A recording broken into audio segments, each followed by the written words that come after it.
Hello everyone. अभी तक हमने डिस्कस किया आर्टिकल्स एंड कॉन्स्टिट्यूशंस क्या है और उसमें आर्टिकल कितने हैं, पार्ट्स कितने हैं और उस पार्ट में कितने आर्टिकल्स आते हैं। जैसे कि मैंने पिछले वीडियो में बताया कि सारे article and 22 part something we discuss अच्छे से।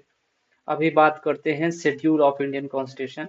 तो चलिए स्टार्ट करते हैं आज पॉलिटी लिस्टिंग का schedule of Indian constitution for the UPPCS prelims exam. तो first schedule of Indian constitution का जो है आर्टिकल 1 से 4 तक का है, जो यूपीपीसीएस का प्रीलिम्स का मेंस का पीवाईक्यू भी था। ठीक है। आर्टिकल 1 से 4 तक क्या है, फर्स्ट शेड्यूल है। ये कंटेन करता है state and union territories and territorial jurisdiction of state is also included. और सेकेंड शेड्यूल की बात करें तो इसमें क्या है, इसमें आर्टिकल ये कवर है। आर्टिकल्स क्या है सेकेंड शेड्यूल में, ये आर्टिकल्स हैं। इस सेकेंड शेड्यूल में क्या क्या आता है, प्रिविलेजेस आता है, इमोलमेंट्स आता है, इमोल्यूमेंट्स, प्रेसिडेंट ऑफ इंडिया आते हैं, गवर्नर ऑफ इंडियन स्टेट आते हैं, speaker of Lok Sabha, deputy speaker of Lok Sabha, chairman of Rajya Sabha and deputy chairman of Rajya Sabha, speaker of deputy speaker of legislative assemblies of Indian states, chairman and deputy chairman of legislative council of Indian state, supreme court जजेस, UPPCS mains का 2008 का question था, और high court जजेस and controller auditor general of India CAG. ये आते हैं second schedule में इंडियन कॉन्स्टिट्यूशन के। ठीक है। The provision in relation to allowances. Third schedule में क्या आता है, यूपीपीसीएस थर्ड शेड्यूल क्वेश्चन आ चुका है यूपीपीसीएस मेंस के 2004 में, यूपीपीसीएस प्री के 2017 में। इसमें ये आर्टिकल कवर है, article 75, 84, 99, 124, 146, 173, 188 to 19। Its contain forms of oath and affirmation. ये ओथ है, इसमें ओथ एंड अफर्मेशन है। किसकी किसकी ओथ है, यूनियन मिनिस्टर ऑफ इंडिया की, पार्लियामेंट इलेक्शन कैंडिडेट्स की, मेंबर ऑफ पार्लियामेंट सीएमपीज की, सुप्रीम कोर्ट जजेस की and controller and auditor generals की, एंड स्टेट मिनिस्टर की, स्टेट लेजिस्लेचर इलेक्शंस कैंडिडेट्स की, स्टेट लेजिस्लेचर मेंबर्स की और हाई कोर्ट जजेस की। इनकी ओथ एंड अफर्मेशंस हैं।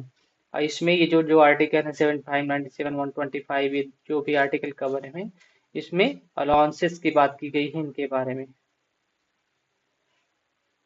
अभी हम बात करेंगे फोर्थ शेड्यूल के बारे में। फोर्थ शेड्यूल में क्वेश्चन आ चुका है यूपीपीसीएस के मेंस 2015 में, आर्टिकल 4 से article 80। Article 4 and article 80 fourth schedule में आते हैं। फोर्थ शेड्यूल क्या बात करता है, इस पे प्रोविजन है relation to the allocation of seats for the states and union territory in Rajya Sabha. ये राज्यसभा में सीट्स के लिए है, यूनियन टेरिटरी एंड स्टेट के लिए। और फिफ्थ शेड्यूल में क्या बात करता वो करता है, आर्टिकल 244। इसमें कंटेन करता है provision relation to the administration and control of schedule areas and schedule tribes के लिए। Schedule areas and schedule tribes के लिए आर्टिकल वो फिफ्थ शेड्यूल है। सिक्स शेड्यूल क्या है, यूपीपीसीएसपी 2019 का क्वेश्चन है ये भी 2006 का प्री का क्वेश्चन है। तो आर्टिकल 244 है और आर्टिकल 275। इसमें क्या है, इसमें है administration of tribal area in the state of Assam, Meghalaya, Tripura and Mizoram. ये चार स्टेट के बारे में है सिक्स शेड्यूल में। सिक्स शेड्यूल में ममता, ये शॉर्टकट ऐसे मतलब याद करने का, मिजोरम, मेघालय, त्रिपुरा और असम। ये फिफ्थ शेड्यूल में क्या है, ये करता है बात कंट्रोल ऑफ शेड्यूल एरिया का, एडमिनिस्ट्रेशन के लिए है, schedule area and schedule tribes के लिए। सेवन शेड्यूल की बात करें तो इसमें सेवन शेड्यूल यूपी आरओ में आ चुका है, आरओ में 2016 के प्री में, आर्टिकल 246 है।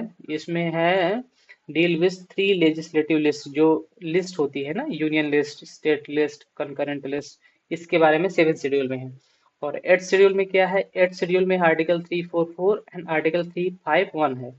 ये क्या करता है, ये 22 ऑफिशियल लैंग्वेज को रिकॉग्नाइज करता है by the constitution of India, जिसमें से है एसएमएस, एसमीज बोलते हैं, एसएमईज, बंगाली, बोडो, डोगरी, गुजराती, हिंदी, कन्नड़ा, कश्मीरी, कोंकणी, मैथिली, मलयालम, मणिपुरी, मराठी, नेपाली, ओरिया, पंजाबी, संस्कृत, संथाली, सिंधी, तमिल, तेलुगु, उर्दू। ये 22 लैंग्वेज हैं ऑफिशियल जो रिकॉग्नाइज की गई हैं कॉन्स्टिट्यूशन ऑफ इंडिया के द्वारा।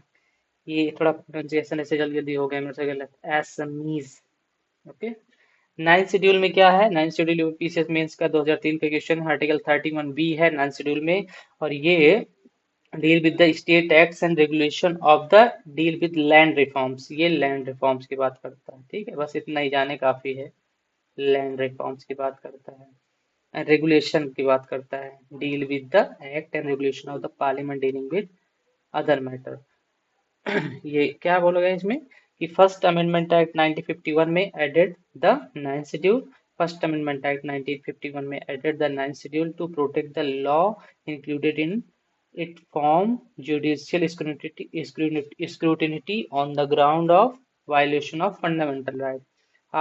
However, in 2007, Supreme Court ruled that the law included in this schedule after April 24, 1973 are now open to judicial review. ये judicial review के लिए है, ये 2007 के बाद से सुप्रीम कोर्ट ने बोला।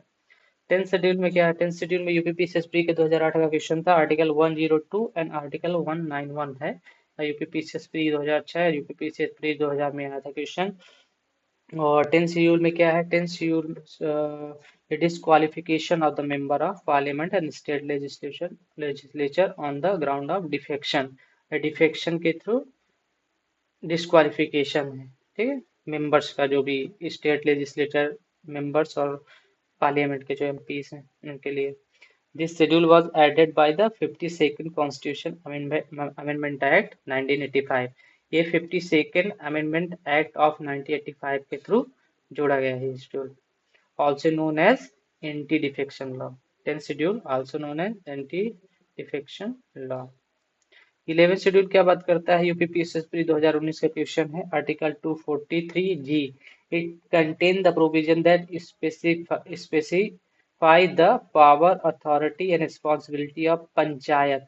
11th शेड्यूल बात करता है पंचायत के बारे में। 29 मैटर्स हैं इसके। This schedule was added by 73 constitution amendment act 1992, 73 constitution amendment. 12th schedule में क्या है?